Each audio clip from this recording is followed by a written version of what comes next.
अगर मैं आपसे कहूं कि पिछले 5000 सालों से हम एक झूठ जी रहे हैं, अगर मैं आपसे कहूं कि जिस रावण को आप सिर्फ एक राक्षस मानते हैं, जिसे हम हर साल जलाते हैं, वो असल में एक ऐसा साइंटिस्ट था, एक ऐसा महासाधक था जो आपके और मेरे शरीर के भीतर चल रहे बायो एनर्जी के खेल को क्वांटम फिजिक्स से भी ज्यादा गहराई से जानता था। चौंकिए मत, यही शौक इस वीडियो का पहला दरवाजा है, क्योंकि आज हम कोई कहानी नहीं सुनने वाले, हम रामायण नहीं पढ़ने वाले, हम उस एंशिएंट कोड को क्रैक करने वाले हैं जिसे ऋषियों ने जानबूझकर डिलिबरेटली सीधा सीधा नहीं लिखा। हमने रावण को विलन बना दिया, राम को हीरो बना दिया, लेकिन अगर आप थोड़ा ठहर कर सोचें तो एक सवाल आपकी रातों की नींद उड़ा सकता है। क्या कोई साधारण राक्षस वेदों का सबसे बड़ा ज्ञाता हो सकता है? क्या कोई वायलेंट जानवर महादेव शिव का परम भक्त हो सकता है?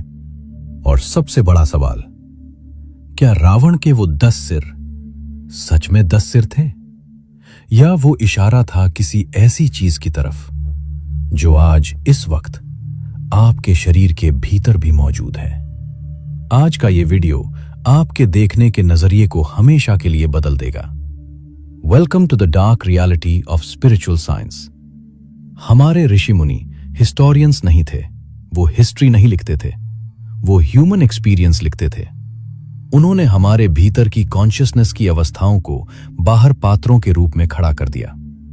रावण कोई व्यक्ति नहीं है, रावण एक स्टेट ऑफ माइंड है, एक अवस्था है।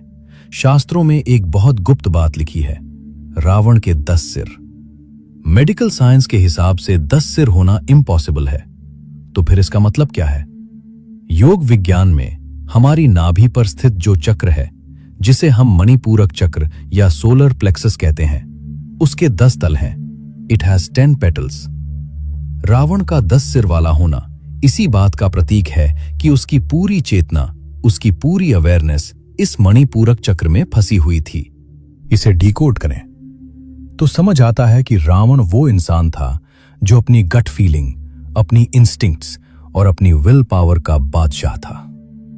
नाभि केंद्र यानी मणिपूरक, ये वो स्थान है जहां इच्छा शक्ति यानी विल पावर का जन्म होता है, जहां मैं यानी ईगो पैदा होता है, जहां से आवाज आती है, मैं जीतूंगा, मैं हासिल करूंगा, आई विल कॉन्कर। इसीलिए रावण अजेय था, क्योंकि जो व्यक्ति अपनी नाभि की ऊर्जा को सिद्ध कर लेता है, वो प्रकृति के नियमों को तोड़ सकता है, वो हिप्नोटिज्म जानता है, वो दूसरों के दिमाग को पढ़ सकता है, वो भयमुक्त हो जाता है।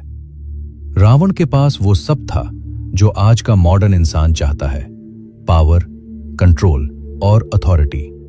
लेकिन यहां एक ट्रैप है, एक बहुत बड़ा जाल, और आप में से 99% लोग अनजाने में उसी जाल की तरफ बढ़ रहे हैं। रावण की त्रासदी ये नहीं थी कि वो बुरा था, रावण की त्रासदी ये थी कि वो अधूरा था। जरा इस बारीक फर्क को समझिए।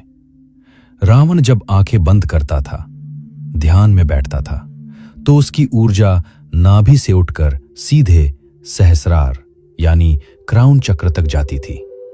वहां वो शिव से मिलता था, वहां वो ब्रह्म को जानता था, वहां वो महाविद्वान था। लेकिन जैसे ही वो ध्यान से बाहर आता, जैसे ही वो आंखें खोलता, उसकी चेतना वापस गिरकर उसी नाभि केंद्र पर आ अटकती थी। एक योगी और एक भोगी में बस यही फर्क है। योगी अपनी ऊर्जा को ऊपर टिकाए रखता है, लेकिन रावण जैसा महासाधक अपनी ऊर्जा को नाभि यानी पावर सेंटर पर इस्तेमाल करता था।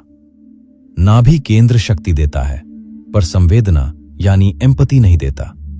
नाभि केंद्र आपको राजा बना सकता है, पर प्रेमी नहीं बना सकता। और यहीं से जन्म होता है उस राक्षस का जिसके पास ज्ञान तो है पर हृदय नहीं। सोचिए आज की दुनिया के बारे में।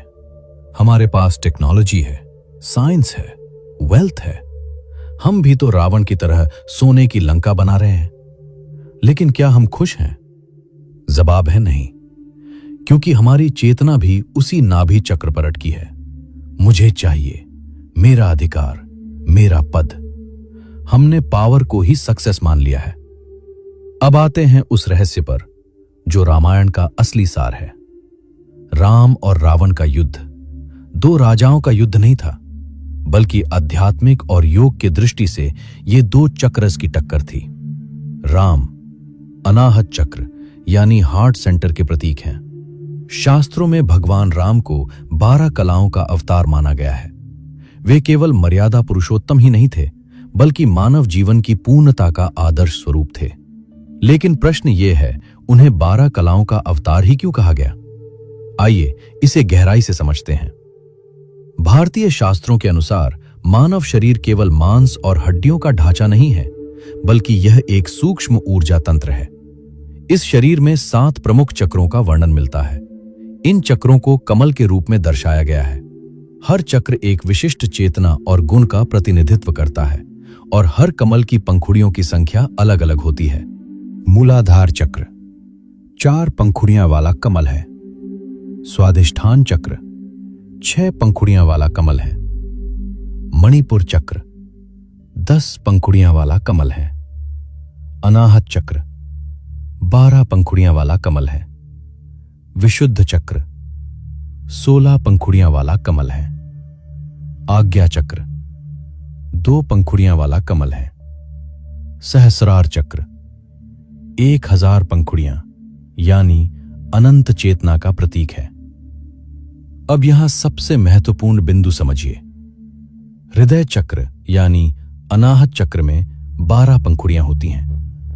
ये 12 पंखुड़ियां मानव जीवन के 12 श्रेष्ठ गुणों का प्रतीक मानी जाती हैं, जैसे प्रेम, करुणा, क्षमा, धैर्य, त्याग, सेवा, सत्य, संतुलन आदि। भगवान राम का संपूर्ण जीवन हृदय से संचालित जीवन था। न क्रोध से, न अहंकार से, न सत्ता से।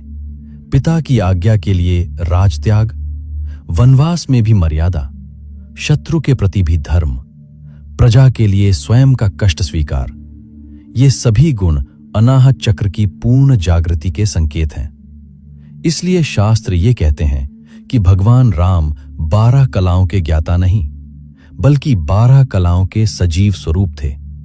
उनकी 12 कलाएं बाहरी चमत्कार नहीं, भीतरी चेतना की पूर्णता थी। भगवान राम अपनी पूरी आंखों से हृदय चक्र यानी अनाहत चक्र पर विराजते थे। यह चक्र 12 दल पंखुड़ियों वाला कमल है, इसलिए उन्हें 12 कलाओं का अवतार माना गया। दूसरी तरफ रावण की ऊर्जा नाभि पर रुक गई थी। वो अपनी पूरी आंखों से नाभि पर विराजमान होता था। नाभि पर जो चक्र है उसको मणिपुर चक्र कहा गया है। उसमें 10 दल का कमल है, इसलिए उसको दशानन कहा गया। राम की ऊर्जा नाभि से उठकर हृदय तक पहुंच चुकी थी। जब ऊर्जा हृदय में आती है तो मैं बदलकर हम हो जाता है, अधिकार करुणा बन जाता है, शक्ति सेवा बन जाती है। इसीलिए विभीषण बच गया। क्यों? क्योंकि विभीषण रावण की पावर को नहीं, राम की ग्रेस को पहचाना। विभीषण ये जानते थे कि रावण अपनी संपूर्ण देह में नहीं, बल्कि एक विशेष स्थान पर अपनी प्राण शक्ति को विराजमान रखता है। उन्होंने ये बात अपनी आंखों से देखी हुई सत्यता के आधार पर भगवान राम जी को बताई। विभीषण ने कहा, प्रभु, रावण ने अपनी प्राण अर्थात जीवन ऊर्जा को नाभि प्रदेश में छुपा रखा है। यदि आप नाभि चक्र क्षेत्र पर प्रहार करेंगे तो उसकी मृत्यु निश्चित हो जाएगी। विभीषण की बात सुनकर भगवान राम ने उसी क्षण बाण चलाया। जैसे ही वह बाण रावण की नाभि पर लगा, रावण तत्क्षण मृत्यु को प्राप्त हुआ। ये सब सुनकर आपको लग रहा होगा कि ये त्रेता युग की बात है। गलत, ये अभी की बात है, इसी पल की। हर बार जब आप अपने अहंकार को बचाने के लिए किसी अपने को चोट पहुंचाते हैं तो आप रावण हैं। हर बार जब आप पावर के लिए अपनी नैतिकता यानी एथिक्स को कुचल देते हैं तो आप मणिपूरक में फंसे हैं। हर बार जब आप ज्ञान का इस्तेमाल दूसरों को नीचा दिखाने के लिए करते हैं तो आप उसी 10 सिर वाले जाल में हैं। रावण अमर था पर सुरक्षित नहीं था, क्योंकि सुरक्षा हथियारों में नहीं, हृदय की शांति में है। रावण के पास शिव का वरदान था, मृत्यु उसे छू नहीं सकती थी, लेकिन वो अशांत था। क्या हम सब आज यही नहीं हैं? रामायण हमें यह नहीं सिखाती कि रावण को कैसे मारा जाए। रामायण हमें यह सिखाती है कि अपने भीतर के रावण को, अपने भीतर की उस रॉ एनर्जी को कैसे ट्रांसफॉर्म किया जाए। उस नाभि की आग को बुझाना नहीं है, उस आग को ऊपर उठाना है, हृदय तक, ताकि वो आग जलाए नहीं, बल्कि दिए की तरह रोशनी दे। सवाल ये नहीं है कि राम जीते या रावण। असली सवाल ये है कि इस वक्त आपकी चेतना कहां बैठी है?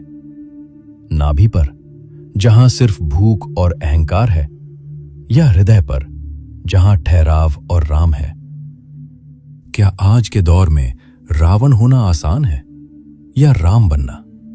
क्योंकि युद्ध बाहर नहीं, भीतर चल रहा है। अब एक ऐसे सवाल पर आते हैं जिसका उत्तर हजारों पंडितों ने दिया, लेकिन विज्ञान की दृष्टि से बहुत कम लोगों ने समझा। विभीषण ने राम से क्या कहा था? प्रभु, इसके शीश मत काटिए, इसकी नाभि पर वार कीजिए, क्योंकि अमृत यानी प्राण वहीं छिपा है। यह अमृत क्या था? क्या कोई सचमुच का लिक्विड था?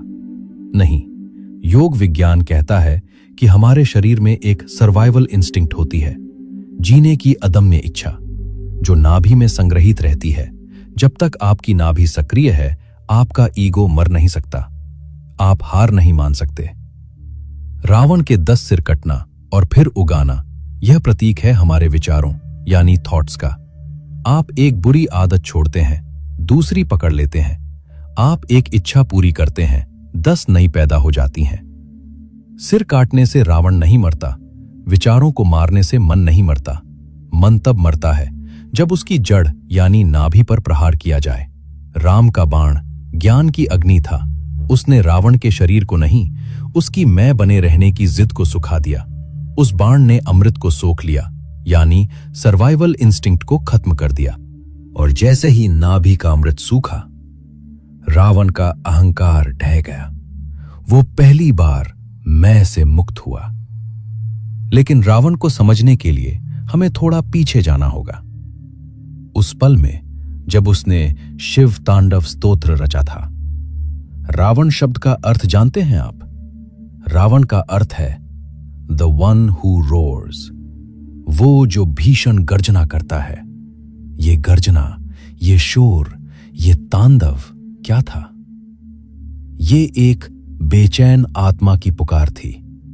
रावण शांत नहीं था, इसीलिए उसे शिव चाहिए थे, क्योंकि शिव शून्य है, शिव मौन है, शिव साइलेंस है। हम अक्सर उन लोगों की तरफ आकर्षित होते हैं जो हमारे पास नहीं होता। रावण केओस था, इसलिए उसे पीस यानी शिव से प्रेम था। लेकिन उसने शिव को पाने का रास्ता गलत चुना। उसने सोचा कि वो शिव को जीत लेगा, वो कैलाश उठा लेगा। यही हम सब करते हैं। हम शांति को खरीदना चाहते हैं, हम मेडिटेशन को भी अचीव करना चाहते हैं। हम रावण की तरह फोर्स इस्तेमाल करते हैं। लेकिन याद रखिए, शांति जीती नहीं जाती, शांति में समर्पण किया जाता है। रावण सरेंडर करना नहीं जानता था जब तक कि राम का बाण उसे लगा नहीं। और अब इस पूरे महाकाव्य का सबसे सुंदर और सबसे अजीब दृश्य, जब रावण अपनी आखिरी सांसें ले रहा था, तो राम ने लक्ष्मण से क्या कहा? लक्ष्मण, जाओ, रावण के चरणों के पास खड़े हो जाओ और उससे राजनीति और ज्ञान की शिक्षा लो। सोचिए जरा, सोचिए, दुश्मन से बरसों युद्ध हुआ, जिसने पत्नी का अपहरण किया, उसके पैरों में अपने भाई को भेज रहे हैं राम। क्यों? क्योंकि राम जानते थे कि रावण बुरा नहीं था। रावण भटका हुआ यानी मिसगाइडेड था। उसकी ऊर्जा वही थी, बस दिशा गलत थी।